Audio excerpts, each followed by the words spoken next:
आदरणीय श्रोता लोगन केएलटी प्रेजेंटेशनक प्रस्तुति नुनगर तेलिगर आ करगरक साथ साथ मीठगर आ चहटगर कविता संग्रह में अपने लोगन का हार्दिक स्वागत है।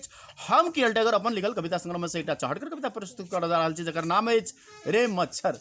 रे मच्छर रे मच्छर तोरा लाज नहीं लगे छो जे हमरा तो तरपबे छे। रे मच्छर तोरा लाज नहीं लगे छो जे हमरा तो तरपबे छे।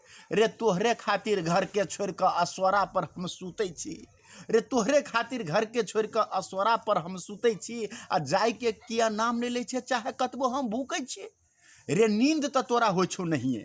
रे नींद तो तोरा हो छो नहीं है जाले नहीं तो कटे छे आ कतबो हम मच्छर धूप लगबे छी तैयो नहीं तो हटे छे। रे शरम नामक चीज नहीं छो तोरा।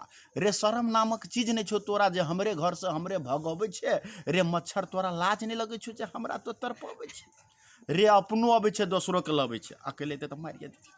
रे अपनो अबे छे दोसरो के लबे छे और लबे छे साथी आ कान में हमर घुन गबे छे जना छे केहन गायक के नाती। रे स्वर लगे छो गधा सन जब कान में हमर गबे छे। रे स्वर लगे छो गधा सन जब कान में हमर गबे छे आ मारे ला चाटी उठबे छियो त पाइक फरफरा के भगे छे। रे भ गेले तो थुथुर केहन। रे भ गेले तो थुथुर केहन उलट उलट के अबे छे। रे मच्छर तोरा लाज नहीं लगे छो जे हमरा तो तरपबे छे। धन्यवाद।